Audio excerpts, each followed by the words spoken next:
The Economic Community of West African States, ECOWAS, has imposed sanctions against the new military leaders in Guinea and those slowing Mali's post-coup transition. The imposition of the sanctions is West Africa's bloc's toughest response yet to a run of military takeovers creeping in on the sub-region. ECOWAS, rising from an emergency summit from West African heads of government in Accra, Ghana on Thursday, decided to freeze the financial assets and impose travel bans on Guinea's junta members and their relatives.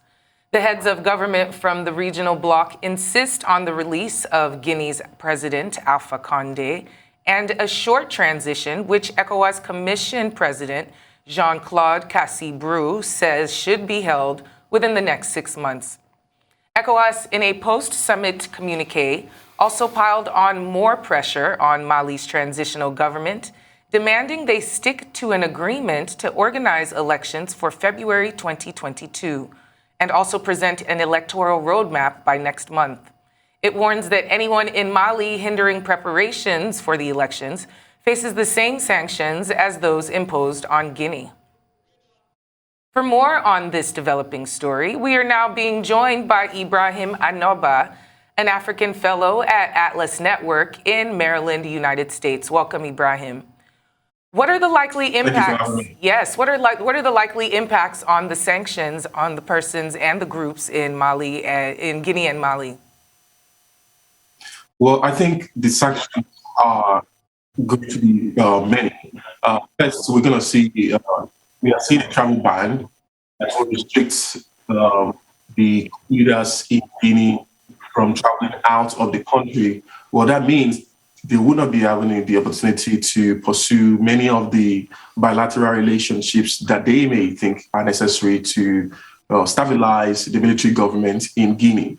And also, their families have been restricted as well, which means if there could be a possibility of any security outbreak in the country, they won't be able to take their family out. So these are strong measures taken by the ECOWAS Commission to bring the military junta in Guinea to think with the ECOWAS leadership.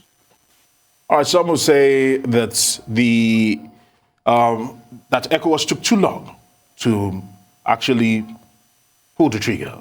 For you, was it right on time, or did it take too long for this to happen?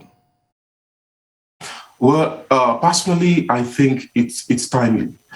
First, you have to consider the fact that what we saw in Mali is an indication of what could possibly come in Guinea, with the military promising in Mali to transition to a civilian government, and after a few months, they took power again. So although we see that Colonel Mamadi Doumbouya is having consultations with the civil society and stakeholders in Guinea, which are indications that he could be thinking about transitioning to a civilian rule, well, you really cannot trust the military as if you go by the history of coups in West Africa. So perhaps the ECOWAS leadership is seeing the necessity of taking immediate actions that will keep the military junta in Guinea on its toes.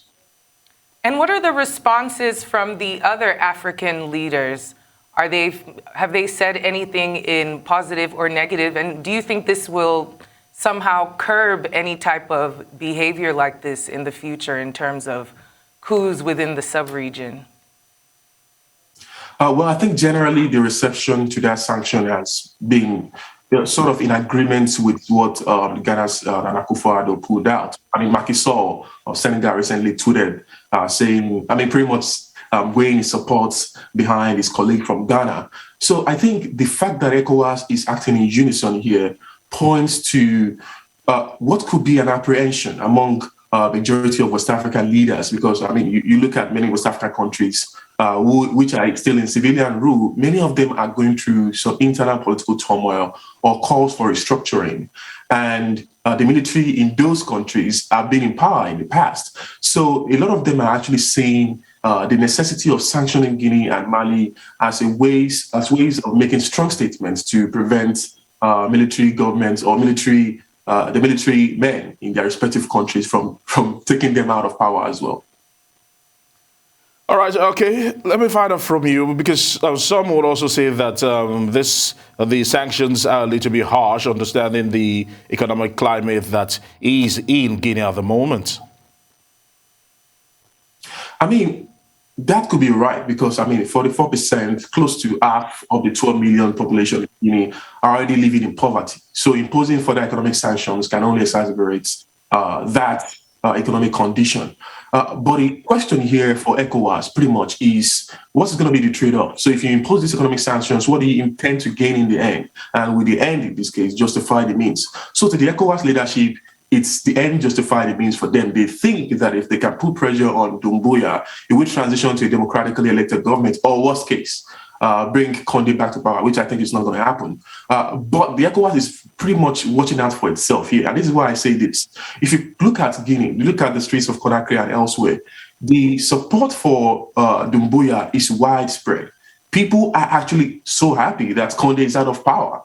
The military, the religious groups, the civil societies, students across Guinea, they are so happy this is happening.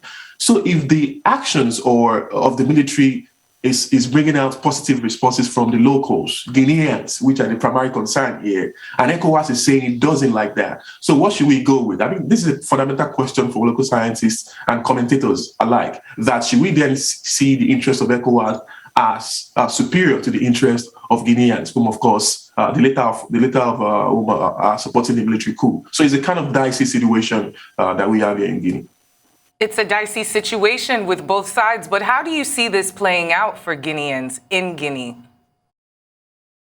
Well, I think, first of all, it's really, as regardless of how people may be so happy with the fact that the military is in power to oust Alpha Condé, the fact that Guinea has regressed when it comes to democracy, it's so unfortunate. I mean, the country lost its former president, Michael Sata, before Condé came into power, and 10 years of Condé, not too much to show for it, but a majority of his result being corruption and victimization of political opposition, and now this military coup. So you can really feel for Guineans. And as I said, majority of them are impoverished, unemployment is increasing, and there are some blemishes of insecurity concerns as well.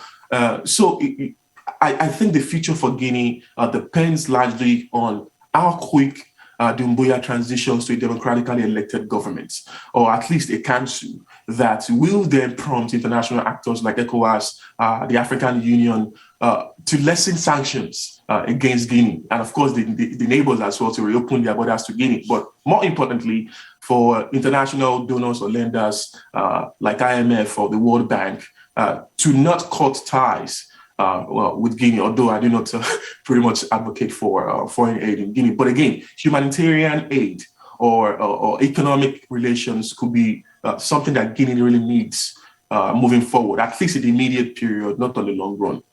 All right, you just mentioned the international community because the IMF say they are closely monitoring the situation in Guinea and are calling for a peaceful resolution. What roles do international bodies like this play, both in helping quell the crisis or maybe exacerbating the crisis in Guinea?